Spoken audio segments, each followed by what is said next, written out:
Hey everyone, welcome back. So today I'm going to be doing something a little different. I'm going to be filming two videos in the span of, the same couple of hours. So right now I'm going to be making butternut squash soup, but a few minutes ago I was working on a pumpkin bread. So that's in the oven right now, and I'll put the link to that video in the description so you can watch it if you're in a fall mood, the same way I am.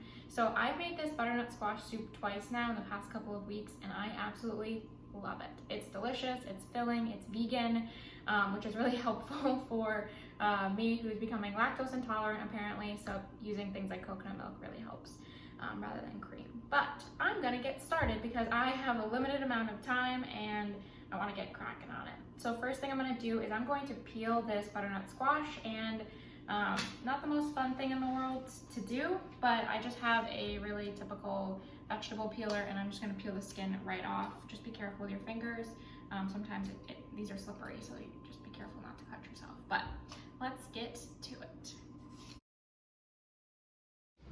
All right, like 10 minutes later, the butternut squash is completely peeled. So now I'm going to cut it into about a little smaller than 1-inch cubes because they cook faster. So the way I cut butternut squash without chopping my fingers off is I start down at the end and just work my way up. So tip when cutting things, keep your hand like a claw, you keep your fingers in, and then you brush the knife right up against the side. Literally no option to cut your fingers in this way. So just a little safety tip. Okay, now when I get down to the end, I'm gonna turn it sideways because honestly, I just think it's really hard to cut butternut squash, and I'm gonna do the same thing. Just cut off the sides and then I'll scoop out the center when we get there. If you want, you could just toss this out, right? I mean, you could cook those seeds, but this way you're not really scooping out a ton. Now time to just chop them into about 3/4-inch cubes. The smaller you chop them, the quicker they'll cook. So honestly, you could chop them really, really small if you wanted, because we're gonna boil it in some chicken stock and then vegetable stock. And then they will cook down. We'll use an immersion blender and it will become nice and smooth and creamy. All right, so I'm running a little low on time. So I'm gonna get chopping and start with this onion. So you're gonna cut up and dice an entire onion. I like to use like a white onion. It can be a sweet onion, doesn't have to be a sweet onion. While I finish chopping the onion, I'm going to start to heat up the pan. So a tip, heat up the pan first, then add the olive oil. Let the olive oil heat up, then add in your ingredients. It will give it a better cook. I'm gonna heat it up on medium.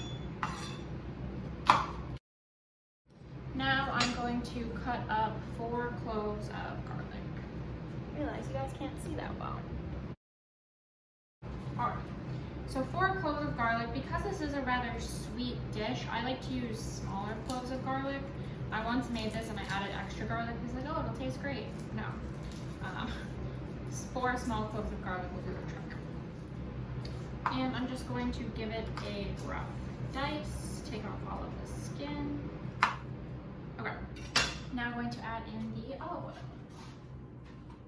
I like to add about 2 to 3 tablespoons, and this is my absolute favorite olive oil. So, let that come back up to temperature. Then we're gonna add in all of the onions and garlic.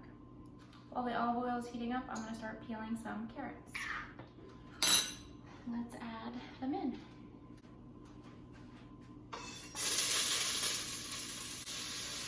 I'm also going to add in about half a teaspoon of salt. While those are cooking up, I'm going to finish working on the carrots. You're going to cut the carrots into about the same size you made the butternut squash. And I'm using 3 medium-sized carrots.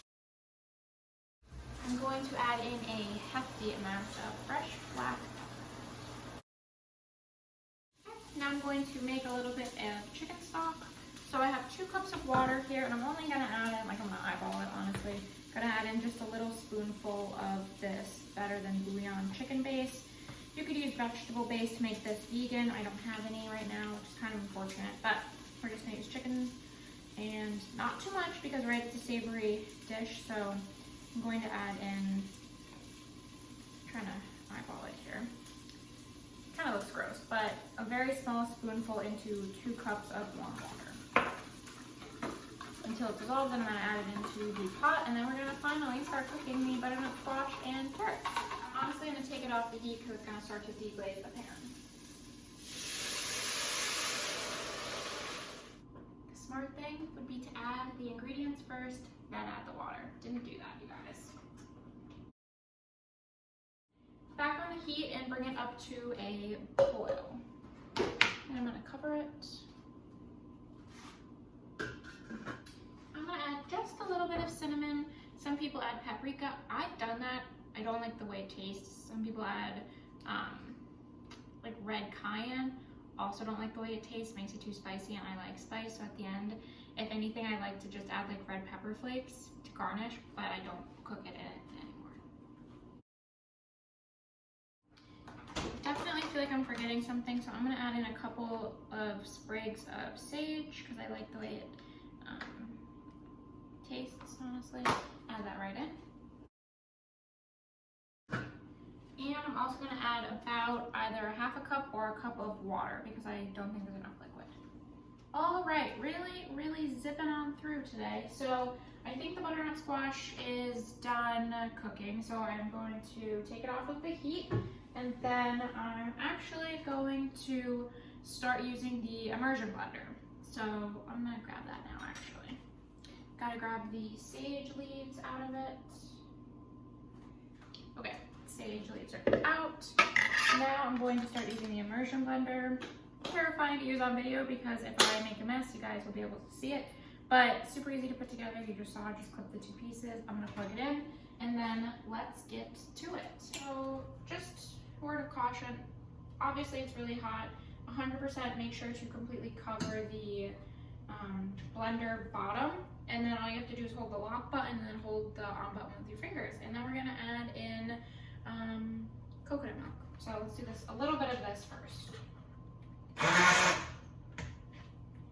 right, I'll show you what it looks like. Ready? There you go. Nice and smooth, unlike my camera skills. Okay, now I'm going to add in the coconut milk, if I can find something to mix it with. So I'm only using half a can. You could definitely use more or less. You could probably just have it just like that and it'd be delicious, but this definitely makes it creamy. I would use a whole can, but coconut milk is honestly not that great for you. But a little bit goes a long way. So I'm gonna pour in half of a can. Now I'm actually gonna test it. It's gonna be super hot, but I just gotta test the flavor profile to see if it needs more salt, something else maybe. Let's see. No, that's delicious. Wow. All right, so the soup absolutely never fails to disappoint, or never fails to be delicious. I definitely botched that, but absolutely delicious. And then when you serve it, you can put a little bit of olive oil on top if that person likes it a little more savory. You can put honey on top if you like it a little sweeter. Put some pumpkin seeds, put a little, you could put cayenne or paprika on top. You could put cinnamon on top, red pepper flakes. So you could definitely make this soup your own, but I made it in less than an hour because I am absolutely late to my brother's. So I might bring this over for a dinner or save it for the week, but huge batch. It'll last you probably four or five servings. But you guys should try it out. Let me know how it goes. Thanks for joining me, and I will see you next time.